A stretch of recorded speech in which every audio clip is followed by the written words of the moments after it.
Hi hello ಎಲ್ಲರಿಗೂ ನಮಸ್ಕಾರ. ಸುದ್ದಿ ಸಾಗರಿ ಚಾನಲ್ಗೆ ಸ್ವಾಗತ. ಭಾಗ್ಯಲಕ್ಷ್ಮಿ ಇಂದಿನ ಸಂಚಿಕೆಯಲ್ಲಿ ಏನಾಗ್ತಿದೆ ಅಂತ ನೋಡ್ಕೊಂಡು ಬರೋಣ ಬನ್ನಿ. ಅದಕ್ಕೆ ಮೊದಲು ಯಾರೆಲ್ಲ ನನ್ನ ಚಾನಲ್ಗೆ ಸಬ್ಸ್ಕ್ರೈಬ್ ಮಾಡಿಲ್ವೋ ಈ ಕೂಡಲೇ ಸಬ್ಸ್ಕ್ರೈಬ್ ಮಾಡ್ಕೊಳ್ಳಿ. ಮನೆಯಲ್ಲಿ ಗುಂಡಣ್ಣ ಎಲ್ಲರ ಹತ್ರ ಕೂತ್ಕೊಂಡು ಹೇಳ್ತಿರ್ತಾನೆ, ಅಮ್ಮ ಫೀಸ್ ಕಟ್ಟಲ್ಲ ಅಂತ ಫುಲ್ ಬಿಲ್ಡಪ್ಪಲ್ಲಿ ಬಂದಿದ್ದರು ಪಪ್ಪ. ನನ್ನ ಹತ್ರ ಮಾತಾಡಬೇಕಾದ್ರೆ ಅಮ್ಮನಿಗೆ ಬೈತಾನೇ ಇದ್ದರು. ಪಪ್ಪ ಫೀಸ್ ಕಟ್ಟಲೇಬೇಕು ಅಂತ ಕಾನ್ಫಿಡೆನ್ಸಲ್ಲಿ ಬಂದಿದ್ದರು. ಆದರೆ ಅಲ್ಲಿದ್ದು ನಮ್ಮ ಟೀಚರು ಫೀಸ್ ಕಟ್ಟಾಗಿದೆ ಅಂದ್ಬಿಟ್ರು. ಅವಾಗ ಪಪ್ಪನ ಫುಲ್ ಸ್ಯಾಡ್ ಆಗಿಬಿಟ್ರು. ಅವಾಗ ಅಮ್ಮ ಫುಲ್ ಮಾಸಾಗಿ ನಡ್ಕೊಂಡು ಬಂದು ರಪ ರಪ ಅಂತ ಡೈಲಾಗ್ ಮೇಲೆ ಡೈಲಾಗ್, ಮಾಸ್ ಡೈಲಾಗ್ ಬಿಡ್ತಾನೇ ಇದ್ಲು. ಅವಾಗ ಪಪ್ಪ ಫುಲ್ಲು ಸೈಲೆಂಟು.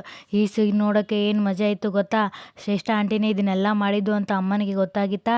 ಅದು ಪಪ್ಪನಿಗೆ ಗೊತ್ತಾಗಿದ್ದ ತಕ್ಷಣ ಫುಲ್ ಶಾಕ್ ಅಂತ ಗುಂಡಣ್ಣ ಹೇಳ್ತಿರ್ತಾನೆ. ಅದಕ್ಕೆ ಭಾಗ್ಯ, ಸಾಕು ಗುಂಡಣ್ಣ, ಪಪ್ಪನ ಯಾರಾದರೂ ಈ ಥರ ಆಡ್ಕೋತಾರ ಅಂತ ಕೇಳ್ತಾಳೆ. ಆಗ ಕುಸುಮ, ನೀ ಸರಿಯಾಗೇ ಮಾಡಿದೆ ಭಾಗ್ಯ, ಆದರೆ ನೀನು ಅಷ್ಟೆಲ್ಲ ಮಾಡಿದ್ರು ಆ ಮನೆ ಹಾಳಿ ಶ್ರೇಷ್ಠಗೆ ಬುದ್ಧಿ ಬಂದಿಲ್ಲ ನೋಡು ಅಂತ ಕುಸುಮ ಹೇಳ್ತಾಳೆ. ಆಗ ಧರ್ಮ, ಪ್ರತಿ ಸಲನೂ ಏನಾದರೂ ಒಂದು ಸಮಸ್ಯೆ ತರ್ತಾನೆ ಇರ್ತಾಳೆ ಅವಳು, ಅದಕ್ಕೆ ಎಷ್ಟು ಹೇಳಿದ್ರು ಬುದ್ಧಿನೇ ಕಲಿಯಲ್ಲ. ಅವಳು ಯಾವಾಗ ಬುದ್ಧಿ ಕಲಿತಾಳೋ ಆಗ ಭಗವಂತನಿಗೆ ಗೊತ್ತು ಅಂತ ಹೇಳ್ತಿರ್ತಾಳೆ. ಅದಕ್ಕೆ ಭಾಗ್ಯ, ಅವಳಿಗೆ ಇನ್ನೊಬ್ಬರಿಗೆ ಕಷ್ಟ ಕೊಡದೆ ಚಟ ಆಗಿಬಿಟ್ಟಿದೆ ಮಾವ, ಎಷ್ಟೇ ಹೇಳಿದ್ರು ಅರ್ಥ ಆಗಲ್ಲ, ನಾವು ಹೇಳೋ ರೀತಿಯಲ್ಲಿ ಎಲ್ಲ ಹೇಳಾಗಿದೆ ಅಂತ ಭಾಗ್ಯ ಹೇಳ್ತಿರ್ತಾಳೆ. ಆಮೇಲೆ ಪೂಜಾ ಏನೋ ಯೋಚನೆ ಮಾಡಿಕೊಂಡು ಬರ್ತಿರ್ತಾಳೆ. ಆಗ ಗುಂಡಣ್ಣ ಚಿಕ್ಕಿ ಕಂಗ್ರ್ಯಾಚುಲೇಷನ್ ಅಂತ ಹೇಳ್ತಾನೆ. ಹೇಗಾಯಿತು ಮೊದಲೇ ದಿನ ಕೆಲಸ ಚೆನ್ನಾಗಿತ್ತಾ ಅಂತ ಭಾಗ್ಯ ಕೇಳ್ತಾಳೆ. ಅದಕ್ಕೆ ಪೂಜಾ, ಹಾಂ ಅಕ್ಕ ಚೆನ್ನಾಗಿತ್ತು, ಹೇಳೋಕ್ಕೆ ಅಂತ ವಿಶೇಷ ಏನೂ ಇಲ್ಲ, ಸುಮ್ಮನೆ ಕೂತು ಹಾಗೆ ಬಂದೆ ಅಂತಾಳೆ. ಅದಕ್ಕೆ ಕುಸುಮ, ಹಾಂ ನಿನಗೂ ಅಂಥದ್ದೇ ಕೆಲಸ ಬೇಕಿತ್ತಲ್ಲ, ಸರಿ ಹೋಯಿತು ಅಂತ ಕೇಳ್ತಾಳೆ. ಅದಕ್ಕೆ ಪೂಜಾ, ಹ್ಞೂ ಅಂಥದ್ದೇ ಬೇಕಿತ್ತು, ಖುಷಿಯಾಗಿದ್ದೀನಿ ಅಂತ ಪೂಜಾ ಹೇಳ್ತಾಳೆ. ಅದಕ್ಕೆ ಭಾಗ್ಯ, ಏನೇ ಆಗಲಿ ಪೂಜಾ, ಅಷ್ಟೇ ಆದರೆ ಸಾಕು, ಸರಿ ಹೊತ್ತಾಯಿತು, ಎಲ್ಲರೂ ಕೈ ತೊಳ್ಕೊಂಡು ಊಟಕ್ಕೆ ಬನ್ನಿ ಅಂತ ಹೇಳ್ತಾಳೆ. ಸರಿ ಅಂತ ಪೂಜಾ ಮೇಲ್ಗಡೆ ಹೋಗ್ತಿರ್ತಾಳೆ. ಆಗ ಬಂದು ಸುಂದ್ರಿಗೆ ಏನೋ ಯೋಚನೆಯಲ್ಲಿ ಡಿಕ್ಕಿ ಹೊಡಿತಾಳೆ. ಅದಕ್ಕೆ ಸುಂದ್ರಿ, ಏನೇ ಪೂಜಾದೇವಿ, ಕೆಲಸ ಸಿಕ್ಕಿದ ಖುಷಿಯಲ್ಲಿ ಇದೆಯಾ, ಬರ್ತೀಯಾ ಅಂತ ಅಂದ್ಕೊಂಡ್ರೆ ಇದು ಏನೇ ಒಳ್ಳೆ ಬೆದರುಗೊಂಬೆ ಥರ ಇದೆಯಾ ಅಂತ ಏನಾಯಿತು ಅಂತ ಕೇಳ್ತಾಳೆ. ಅದಕ್ಕೆ ಪೂಜಾ, ಏನಿಲ್ಲ ಕಣೆ, ಕೆಲಸ ಏನೋ ಸಿಕ್ತು, ಆದರೆ ನಮ್ಮ ಬಾಸ್ನೇ ಮೀಟ್ ಮಾಡೋಕ್ಕಾಗಿಲ್ಲ ಅಂತ ಹೇಳ್ತಾಳೆ. ಅದಕ್ಕೆ ಸುಂದ್ರಿ, ಅಯ್ಯೋ ಇದು ದೊಡ್ಡ ವಿಷಯನಾ, ಇದರಲ್ಲಿ ಏನಿದೆ ಪೂಜಾದೇವಿ ಅಂತ ಕೇಳ್ತಾಳೆ. ಅದಕ್ಕೆ ಪೂಜಾ, ಹಾಗಲ್ಲ ಸುಂದ್ರಿ, ನನಗೆ ಕೆಲಸ ಕೊಟ್ಟವರು ನಾನು ಹೇಳಿದಷ್ಟು ಸಂಬಳನೂ ಕೊಟ್ಟರು, ಆದರೆ ಅವ್ರ ಮುಖ ನೋಡೋಕ್ಕಾಗಲಿಲ್ಲ ಅಂತ ಬೇಜಾರು, ಅವ್ರು ಯಾರು ಅಂತ ಕ್ಯೂರಿಯಸ್ ಆಗಿದ್ದೀನಿ ಅಂತ ಹೇಳ್ತಾಳೆ. ಅದಕ್ಕೆ ಸುಂದ್ರಿ, ಓ ಅದಾ ನಿನ್ನ ಬೇಜಾರು, ಪೂಜಾದೇವಿ ನೋಡು, ಸೀದಾ ರೂಮ್ಗೆ ಹೋಗು, ಬಚ್ಚಲ ಮನೆ ಬಾಗಿಲು ತೆಗಿ, ಶವರ್ ಆನ್ ಮಾಡು, ತಣ್ಣಗೆ ನೀರು ಬರುತ್ತೆ, ಅದ್ರ ಕೆಳಗಡೆ ನಿಂತ್ಕೋ, ತಂಪಾಗಿ ತಣ್ಣೀರು ಸ್ನಾನ ಮಾಡು, ಆಮೇಲೆ ಆಚೆ ಬಾ, ಆಮೇಲೆ ಏನು ಐಡಿಯಾ ಸೂಪರಾಗಿ ಬರುತ್ತೆ ಅಂತ ತಮಾಷೆ ಮಾಡ್ತಾಳೆ. ಅದಕ್ಕೆ ಪೂಜಾ, ಇವಳಿಗೆ ಯಾವಾಗಲೂ ತಮಾಷೆನೆ ಅಂತ ಹೇಳಿ ಅಲ್ಲಿಂದ ಹೋಗ್ತಾಳೆ. ಈ ಕಡೆ ತಾಂಡವ್ ತುಂಬ ಕೋಪದಲ್ಲಿ ಎಲ್ಲವನ್ನು ಬಿಸಾಕ್ತಾ ಇರ್ತಾನೆ. ನನ್ನ ಕೈಲಿ ಆಗ್ತಿಲ್ಲ, ಹೀಗೆ ಆಗಬಾರ್ದು, ಪ್ರತಿ ಸಲ ಎಮ್ಮೆ ಸೋಲ್ತಾಳೆ ಅಂತ ಅಂದ್ಕೊಂಡ್ರೆ ಪ್ರತಿ ಸಲ ಗೆಲ್ತಾಳೆ, ಅವಳು ನನ್ನ ಮುಂದೆ ಸೋಲ್ಬೇಕು ಅಂತ ತುಂಬ ಕೋಪದಲ್ಲಿರ್ತಾನೆ. ಆಗ ಶ್ರೇಷ್ಠ ತಾಂಡವ್ ಕಾಮ್ ಡೌನ್ ಅಂತ ಹೇಳ್ತಾಳೆ. ಈ ಕಡೆ ಭಾಗ್ಯ ದೇವ್ರ ಮುಂದೆ ಕೈ ಮುಗಿತಾ, ದೇವರೇ, ನನ್ನ ಪ್ರತಿ ಹೆಜ್ಜೆಯಲ್ಲೂ ನೀ ನನ್ನ ಜೊತೆ ನಿಂತು ಗೆಲ್ಲಬೇಕು ಅಂತ ಆಶೀರ್ವಾದ ಮಾಡಿದ್ದೀಯಾ, ಇನ್ನು ಮುಂದೇನೂ ಹಾಗೆ ಆಶೀರ್ವಾದ ಮಾಡ್ತೀರಪ್ಪ ಅಂತ ಕೇಳ್ತಾಳೆ. ಈ ಕಡೆ ತಾಂಡವ್, ಸೋಲ್ಬೇಕು ಅವಳು, ಎಲ್ಲದರಲ್ಲೂ ಸೋಲ್ಬೇಕು, ಎಲ್ಲದರಲ್ಲೂ ಗೆಲುವೇ ನೋಡಬಾರ್ದು, ಅವಳು ಕಷ್ಟಪಟ್ಟು ಒದ್ದಾಡಿ ಸಾಯಬೇಕು ಆ ಎಮ್ಮೆ ಅಂತ ಹೇಳ್ತಾನೆ. ಈ ಕಡೆ ಭಾಗ್ಯ, ದೇವರೇ, ನನಗೆ ಕಷ್ಟಗಳನ್ನ ಕೊಡಬೇಡ ಅಂತ ನಾನು ಕೇಳ್ತಿಲ್ಲ, ಆದರೆ ಕಷ್ಟಗಳು ಬಂದಾಗ ಅದನ್ನು ಎದುರಿಸೋಕೆ, ಮನೆಯವ್ರನ್ನ ಚೆನ್ನಾಗಿ ನೋಡ್ಕೊಳ್ಳೋಕ್ಕೆ, ಏನೇ ಅಡೆತಡೆ ಬಂದರೂ ಅದನ್ನು ಮೀರಿ ನಿಂತ್ಕೊಳ್ಳೋಕ್ಕೆ ಶಕ್ತಿ ಕೊಡು ದೇವರೇ ಅಂತ ಕೇಳ್ತಾಳೆ. ಈ ಕಡೆ ತಾಂಡವ್, ಏನು ಮಾಡಲಿ, ನಾನು ಅವಳನ್ನು ಸೋಲಿಸ್ಬೇಕು, ಹಾಂ ಸರಿ, ಒಂದು ಒಳ್ಳೆ ಪ್ಲ್ಯಾನ್ ಸಿಕ್ತು, ಇದು ಏನಾದರೂ ವರ್ಕ್ ಆದರೆ ಆ ಎಮ್ಮೆ ಹೇಗೆ ನೆಮ್ಮದಿಯಾಗಿರ್ತಾಳೆ ಅಂತ ನಾನು ನೋಡೇ ಬಿಡ್ತೀನಿ ಅಂತ ಕೋಪದಲ್ಲಿ ಇರ್ತಾನೆ. ಅಷ್ಟರಲ್ಲಿ ಬೆಳಗಾಗುತ್ತೆ. ಪೂಜೆ ಕೆಲಸಕ್ಕೆ ಬರ್ತಾಳೆ. ಬಂದು ಕೂತಿರ್ತಾಳೆ. ಅಲ್ಲಿ ಯಾರೋ ಟೇಬಲ್ ಮೇಲೆ ಒಂದು ಚೀಟಿನ ಅಂಟಿಸಿರ್ತಾರೆ. ಪೂಜಾ, ನೀನು ಇಲ್ಲಿ ಕೆಲಸಕ್ಕೆ ಸೇರಿದ್ದು ಖುಷಿಯಾಯಿತು, ನಿನಗೆ ಜಾಬ್ ಕೊಟ್ಟು ನನ್ನ ಕನಸು ನನಸಾಯಿತು ಅಂತ ಅದನ್ನು ಪೂಜಾ ಓದಿ ಖುಷಿ ಆಯ್ತಾ, ನಾ ಇಲ್ಲಿ ಕೆಲಸಕ್ಕೆ ಸೇರಿರೋದಕ್ಕೆ ಅವರಿಗೆ ಡ್ರೀಮ್ ಕಮ್ ಟ್ರೂ, ನಾ ಯಾರಿದು, ಹಾಗಿದ್ರೆ ನನ್ನ ಬಗ್ಗೆ ತುಂಬ ಚೆನ್ನಾಗಿ ಗೊತ್ತಿರೋರೆ ಇಲ್ಲಿ ಬಾಸ್ ಯಾರಿರ್ಬೋದು ಅಲ್ಲ, ನಿನ್ನೆಯಿಂದ ನಮ್ಮ ಬಾಸ್ ಅಂತ ಯಾರು ಅಂತ ಹುಡುಕ್ತಾ ಇದ್ದೀನಿ, ಕಾಣಿಸ್ತಾನೆ ಇಲ್ಲ, ಇವಾಗ ನೋಡಿದರೆ ಈ ಥರ ಲೆಟರ್ ಬರೆದಿಟ್ಟು ಹೋಗಿದ್ದಾರೆ, ಇದನ್ನು ಬರೆದಿಟ್ಟಿದ್ದಾರೆ ಅಂದರೆ ಯಾರೋ ನನ್ನ ಬಗ್ಗೆ ಚೆನ್ನಾಗಿ ಗೊತ್ತಿರೋರೇ ಇರಬೇಕು, ಇಲ್ಲಿ ಎಲ್ಲಿ ಇರ್ಬೋದು ಅಂತ ಒಳಗಡೆ ಹೋಗ್ತಾಳೆ. ಆಗ ಅಲ್ಲಿ ಇರೋಳು, ಎಲ್ಲಿಗೆ ಹೋಗ್ತಿದ್ದೀರಾ ಅಂತ ಕೇಳ್ತಾಳೆ. ಅದಕ್ಕೆ ಪೂಜಾ, ನಿಮ್ಮ ಬಾಸ್ನ ಮೀಟ್ ಮಾಡೋಕ್ಕೆ ಅಂತ ಹೇಳ್ತಾಳೆ. ಅಯ್ಯೋ, ಇವಾಗ ನಮ್ಮ ಬಾಸ್ನ ಮೀಟ್ ಮಾಡೋಕ್ಕೆ ಆಗಲ್ಲ, ಅವರು ತುಂಬ ಬ್ಯುಸಿ ಇದ್ದಾರೆ, ಒಳಗಡೆ ಯಾರನ್ನು ಕಳಿಸ್ಬೇಡಿ ಅಂತ ಹೇಳಿದ್ದಾರೆ ಅಂತ ಹೇಳ್ತಾಳೆ. ಅದಕ್ಕೆ ಪೂಜಾ, ಅಯ್ಯೋ ಹೋಗ್ಬಾರ್ದಾ ಅಂದರೆ ಏನ್ರಿ, ನಾನು ಮೀಟ್ ಮಾಡಲೇಬೇಕು ಅವ್ರನ್ನ ಅಂತ ಹೇಳ್ತಾಳೆ.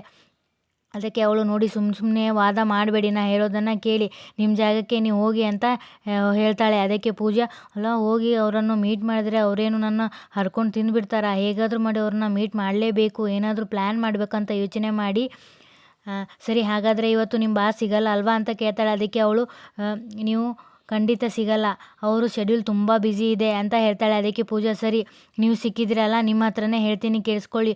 ವಿಷಯ ಏನು ಅಂದರೆ ನಾನು ಇವತ್ತಿಂದ ಇಲ್ಲಿ ಕೆಲಸ ಮಾಡ್ತಿಲ್ಲ, ನಾನು ಈ ಜಾಬ್ನ ಕ್ವಿಟ್ ಮಾಡ್ತಿದ್ದೀನಿ, ಹೋಗಿ ನಿಮ್ಮ ಬಾಸ್ ಹತ್ರ ಹೇಳಿ ಅಂತ ಹೇಳಿ ಹೋಗ್ತಾಳೆ. ಇದೇನಿದು ಇವ್ರು ಕೆಲಸ ಬಿಡ್ತಿದ್ದೀನಿ ಅಂತ ಹೇಳ್ತಿರಲ್ಲ, ಮೊದಲು ಈ ವಿಷಯನ ಬಾಸ್ಗೆ ಹೇಳಬೇಕು ಅಂತ ಹೋಗ್ತಾಳೆ. ಬಾಸ್ ರೂಮ್ಗೆ ಬಂದು, ಸರ್ ನಿನ್ನೆ ಪೂಜಾ ಅಂತ ಹೊಸದಾಗಿ ಜಾಯಿನ್ ಆಗಿದ್ರಲ್ಲ, ಅವರು ಕೆಲಸ ಬಿಟ್ಟು ಹೋಗ್ತೀನಿ ಅಂತ ಹೇಳ್ತಿದ್ದಾರೆ ಸರ್ ಅಂತ ಹೇಳ್ತಾಳೆ. ಅದಕ್ಕೆ ಆ ಬಾಸ್ ಕೆಲಸ ಬಿಡ್ತಾಳಂತ, ಅದು ಹೇಗೆ ಬಿಟ್ಬಿಡ್ತೀನಿ ನಾನು, ಎಲ್ಲಿದ್ದಾಳೆ ಅವಳು ಅಂತ ಕೇಳ್ತಾನೆ. ಅದಕ್ಕೆ ಅವಳು ಅಲ್ಲೇ ಕೂತ್ಕೊಂಡಿದ್ದಾಳೆ ಅಂತ ಹೇಳ್ತಾಳೆ. ಅದಕ್ಕೆ ಬಾಸ್ ಅವಳ ಹತ್ರ ಬರ್ತಾರೆ. ಪೂಜಾ ಬ್ಯಾಗ್ ತೊಗೊಂಡು ಹೋಗ್ತಿರ್ತಾಳೆ. ಮಚ್ಚಿ ಅಂತ ಕೂಗ್ತಾರೆ. ಅದಕ್ಕೆ ಪೂಜೆ ಶಾಕ್ ಆಗಿ, ಕಿಶನ್ ಈಸ್ ದ್ಯಾಟ್ ಯು ಅಂತ ಕೇಳ್ತಾಳೆ. ಅದಕ್ಕೆ ಕಿಶನ್ ಎಸ್ ಪೂಜಾ ನಾನೇ ಅಂತ ಹೇಳ್ತಾನೆ. ಈ ಕಡೆ ಸುನಂದ ಏನೋ ಟೆನ್ಷನಲ್ಲಿ ಒದ್ದಾಡ್ತಾ ಇರ್ತಾಳೆ. ಏ ಭಾಗ್ಯ ಆಯ್ತೇನೆ ನಿನ್ನ ಕೆಲಸ, ಎಲ್ಲಿ ಪೂಜೆಗೆ ಎಲ್ಲ ತಯಾರಿ ಮಾಡ್ಕೊಂಡಿದ್ದಾರೆ, ಪ್ರಸಾದ ಅಡುಗೆ ನೀನೇ ಮಾಡ್ತೀನಿ ಅಂತ ಒಪ್ಕೊಂಡಿದ್ಯಾ, ಈ ನೋಡಿದ್ರೆ ಹೊರಡೋದೇ ಇಲ್ಲ ಅಲ್ವೇ ನೀನು, ಬೇಗ ಬಾರೆ ಅಂತ ಹೇಳ್ತಿರ್ತಾಳೆ.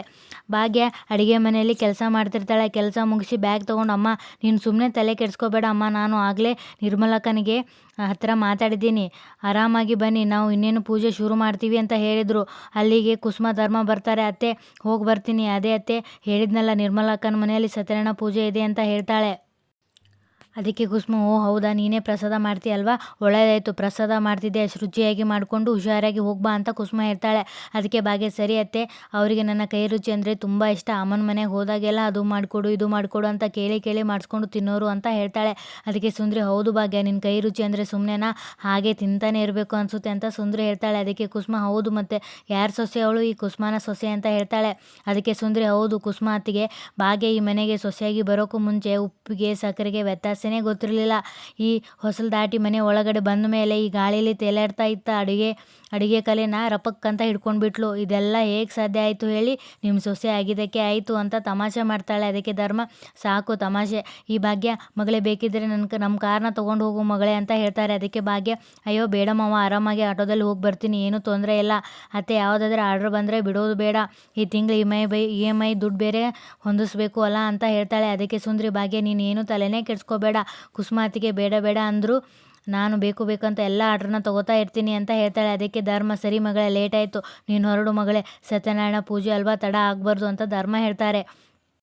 ಅದಕ್ಕೆ ಭಾಗ್ಯ, ಸರಿ ಮಾವ ನಾನು ಹೋಗಿ ಬರ್ತೀನಿ ಅತ್ತೆ, ನಾನು ಹೋಗಿ ಬರ್ತೀನಿ, ಸುಂದ್ರಕ್ಕ ಇಬ್ಬರಿಗೂ ಮಾತ್ರನ ಟೈಮ್ ಟು ಟೈಮ್ಗೆ ಕೊಡೋದನ್ನು ಮರಿಬೇಡ, ಅರ್ಥ ಆಯ್ತಾ ಅಂತ ಕೇಳ್ತಾಳೆ. ಅದಕ್ಕೆ ಸುಂದ್ರಿ, ನೀನು ತಲೆನೇ ಕೆಡಿಸ್ಕೋಬೇಡ ಭಾಗ್ಯ, ನೋಡ್ತಾ ಇರು ಹೇಗೆ ನೋಡ್ಕೋತೀನಿ ಅಂತ. ಅದಕ್ಕೆ ಸರಿ ಭಾಗ್ಯ, ಬಂದ ಮೇಲೆ ನೋಡ್ಕೋತೀನಿ ಅಂತ ಭಾಗ್ಯ ಹೇಳಿ ಹೋಗ್ತಾಳೆ. ಈ ಕಡೆ ಪೂಜಾ, ಏನು ನೀನು ನನ್ನ ಬಾಸ್ ಅಂತ ಕೇಳ್ತಾಳೆ. ಅದಕ್ಕೆ ಕಿಶನ್, ಹೌದು ಕಣೆ ಮಚ್ಚಿ, ನಾನೇ ನಿನ್ನ ಬಾಸ್ ಅಂತ ಹೇಳ್ತಾನೆ. ಅದಕ್ಕೆ ಪೂಜೆಗೆ ನಗು ಬರುತ್ತೆ. ಅಲ್ಲ, ಇಂಥದ್ದೊಂದು ದಿನ ಬರುತ್ತೆ ಅಂತ ನನ್ನ ಲೈಫಲ್ಲೂ ನಾನು ಇಮ್ಯಾಜಿನ್ ಕೂಡ ಮಾಡಿರಲಿಲ್ಲ, ಅಯ್ಯೋ ಎಲ್ಲನೂ ಬಿಟ್ಟು ನಿನ್ನನ್ನು ನನ್ನ ಬಾಸ್ ಅಂತ ಕರಿಬೇಕಲ್ಲ, ಅಯ್ಯೋ ನನ್ನ ಕರ್ಮ ಅಂತ ಪೂಜೆಗೆ ಹೇಳ್ತಾಳೆ. ಸರ್ ಇವರು ನಿಮಗೆ ಮೊದಲೇ ಗೊತ್ತಾ ಅಂತ ಅಲ್ಲಿರೋ ಹುಡುಗಿ ಕೇಳ್ತಾಳೆ. ಅದಕ್ಕೆ ಕಿಶನ್ ಚೇರ್ ಮೇಲೆ ಕೂತ್ಕೊಂಡು, ನಾನು ಇವಳಿಗೆ ಸೂಪರ್ ಸೀನಿಯರ್, ಇವಳು ಮಾಡಿರೋ ಕೆಲಸ ಒಂದೊಂದು ಇದೆ ಅಲ್ಲ ಅಂತ ಹಿಂದಿ ಆಗಿರೋ ಕಾಲೇಜ್ ಡೇಸ್ ಬಗ್ಗೆ ನೆನ್ಪು ಮಾಡ್ಕೋತಾನೆ. ಕಾಲೇಜ್ನಲ್ಲಿ ಒಂದಿನ ಎಕ್ಸಾಮ್ಗೆ ಅಂತ ಕಿಶನ್ ಓದ್ತಾ ಇರ್ತಾನೆ. ಆಗ ಪೂಜಾ ಬಂದು, ಮಚ್ಚ ಏನು ಇಷ್ಟೊಂದು ಟೆನ್ಷನ್ ಮಾಡ್ಕೊಂಡಿದ್ಯಾ ಅಂತ ಕೇಳ್ತಾಳೆ. ಅದಕ್ಕೆ ಕಿಶನ್, ಮೊದಲೇ ನೀನು ಮರ್ಯಾದೆ ಕೊಡು, ಆಮೇಲೆ ಎಲ್ಲ ನಾನು ಸೂಪರ್ ಸೀನಿಯರ್ ಅಂತ ಹೇಳ್ತಾನೆ. ಅದಕ್ಕೆ ಪೂಜೆ, ನಿನಗೇನೋ ಮರ್ಯಾದೆ ಕೊಡೋದು, ಅದು ಬಿಡು, ನಿನ್ನೆ ತಲೆಯಲ್ಲಿ ಹುಳ ಬಿಟ್ಕೊಂಡು ಆ ಕಡೆಯಿಂದ ಈ ಕಡೆಗೆ ಯಾಕೋ ಓಡಾಡ್ತಾ ಇದೆಯಾ ಅಂತ ಕೇಳ್ತಾಳೆ. ಅದಕ್ಕೆ ಕಿಶನ್, ತಲೆಗೆ ಹುಳ ಬಿಟ್ಕೊಳ್ಳೋದೆ ಇನ್ನೇನು ಮಾಡಲಿ ಅಂತ ಕೇಳ್ತಾನೆ. ಅದಕ್ಕೆ ಪೂಜೆ, ಅಲ್ಲ ಈ ಸಲನಾದರೂ ಪಾಸ್ ಆಗಬೇಕು ಅಂದ್ಕೊಂಡಿದ್ಯಾ ಅಥವಾ ನೆಕ್ಸ್ಟ್ ಬರೋ ಅಂತ ಹೇಳ್ತಿರ್ತಾಳೆ. ಅದಕ್ಕೆ ಕಿಶನೇ, ಬಿಡ್ತು ಅನ್ನು, ಈ ಸಲ ಏನೇ ಆದರೂ ನಾನು ಎಕ್ಸಾಮಲ್ಲಿ ಪಾಸ್ ಆಗಲೇಬೇಕು, ಇಲ್ಲಾಂದರೆ ನಮ್ಮಪ್ಪ ನನ್ನ ಕತೆನ ಅಷ್ಟೇ, ನಮ್ಮ ಮನೆಯಲ್ಲಿ ಎಲ್ಲರೂ ಟಾಪರ್ಸ್, ನಾನೇ ಮಾತ್ರ ಹಿಂಗೆ ಅಂತ ಹೇಳ್ತಾನೆ. ಅದಕ್ಕೆ ಪೂಜಾ, ಏನು ಗೊತ್ತಾ ಮಚ್ಚ, ಎಲ್ಲರ ಫ್ಯಾಮಿಲಿಯಲ್ಲೂ ಈ ಥರ ಒಬ್ಬರು ಇರಬೇಕು, ಯಾವ ಥರದವ್ರು ಹೇಳು, ದೃಷ್ಟಿ ಬಟ್ಟು ಇರುತ್ತಲ್ಲ ಆ ಥರದವರು, ಇಲ್ಲಾಂದರೆ ಫ್ಯಾಮ್ಲಿಗೆ ದೃಷ್ಟಿ ಆಗಲ್ವಾ ಅಂತ ಕೇಳ್ತಾಳೆ. ಅದಕ್ಕೆ ಕಿಶನ್, ಓ ಹಾಗೆ, ಏನು ಮೇಡಮ್ ತುಂಬ ಆರಾಮಾಗಿದ್ದೀರಾ, ತಮಗೆ ಓದಿದ್ದೆಲ್ಲ ನೆನಪಿದೆಯಾ ಅಂತ ಕೇಳ್ತಾನೆ. ಅದಕ್ಕೆ ಪೂಜಾ ನಗ್ತಾ, ಇದು ಏನು ಮಚ್ಚ ಹಿಂಗೆ ಕೇಳ್ತಾ ಇದೆಯಾ, ನಾನು ಓದಿದ್ರೆ ತಾನೇ ನೆನಪು ಉಳಿಯೋಕ್ಕೆ, ಆದರೆ ಏನು ಗೊತ್ತಾ, ನಿನ್ನ ಥರ ಯಾವುದು ಬ್ಯಾಗ್ ಉಳಿಸ್ಕೊಳ್ಳಲ್ಲ, ಪಾಸ್ ಆಗೇ ಆಗ್ತೀನಿ ಅಂತ ಹೇಳ್ತಾಳೆ. ಅದಕ್ಕೆ ಕಿಶನ್, ಅದು ಹೇಗೆ ಅಂತ ಕೇಳ್ತಾನೆ. ಅದಕ್ಕೆ ಪೂಜಾ, ಅದು ಎಲ್ಲ ಸೀಕ್ರೆಟ್ ಮಚ್ಚ, ಬರ್ಲಾ ಎಕ್ಸಾಮ್ನ ಚೆನ್ನಾಗಿ ಬರೀ ಆಲ್ ದ ಬೆಸ್ಟ್ ಅಂತಾಳೆ. ಅದಕ್ಕೆ ಕಿಶನ್ ಪ್ಲೀಸ್ ಹೇಳೆ, ನಾನು ಪಾಸ್ ಆಗಬೇಕು, ನೀನೇನಾದರೂ ಈ ಹೆಲ್ಪ್ ಮಾಡಿದ್ರೆ ಜೀವನ ಪೂರ್ತಿ ನಿನ್ನ ಋಣ ಮರೆಯಲ್ಲ ಕಣೆ, ಪ್ಲೀಸ್ ಹೇಳೆ ಅಂತ ಕೇಳ್ತಿರ್ತಾನೆ. ಅದಕ್ಕೆ ಪೂಜಾ ಸರಿ ಆಯಿತು ಇಲ್ಲಿ ಬಾ ಅಂತ ಕಾಫಿ ಚೀಟಿನ ತೋರಿಸ್ತಾಳೆ. ಏನೇ ಇದು ಅಂತ ಕೇಳ್ತಾನೆ. ಅದಕ್ಕೆ ಪೂಜಾ ನಾನು ಓದ್ಕೊಂಡಿರೋ ರೇಂಜಿಗೆ ಇದೇನೇ ಮಾಡಬೇಕು ಅಷ್ಟೇ, ನೋಡು ಇದರಲ್ಲಿ ಎಲ್ಲ ಚಾಪ್ಟರ್ನೂ ಇದೆ, ನೀನು ಸ್ವಲ್ಪ ತೊಗೊಂಡು ಹೋಗು, ಮಿಕ್ಕಿದ್ನ ನಾನು ತೊಗೊಂಡು ಹೋಗ್ತೀನಿ ಅಂತ ಹೇಳ್ತಾಳೆ. ಅದಕ್ಕೆ ಕಿಶನ್ ಇದೆಲ್ಲ ಓಕೆನಾ ಅಂತ ಕೇಳ್ತಾನೆ. ಅದಕ್ಕೆ ಪೂಜಾ ಮಚ್ಚ ನೀನು ಪಾಸ್ ಆಗೋದು ಮಾತ್ರ ಇಂಪಾರ್ಟೆಂಟು, ಆದರೆ ಹೇಗೆ ಪಾಸ್ ಆಗಿದೆ ಅನ್ನೋದು ಇಂಪಾರ್ಟೆಂಟ್ ಅಲ್ಲ ಮಚ್ಚ ಅಂತ ಹೇಳಿ ಕಾಫಿನ ಕೊಟ್ಟು ಸರಿ ಮಚ್ಚ ಆಲ್ ದ ಬೆಸ್ಟ್ ಅಂತ ಹೇಳಿ ಹೋಗ್ತಾಳೆ. ಇಲ್ಲಿಗೆ ಈ ಸಂಚಿಕೆ ಮುಕ್ತಾಯವಾಗುತ್ತದೆ. ಧನ್ಯವಾದಗಳು.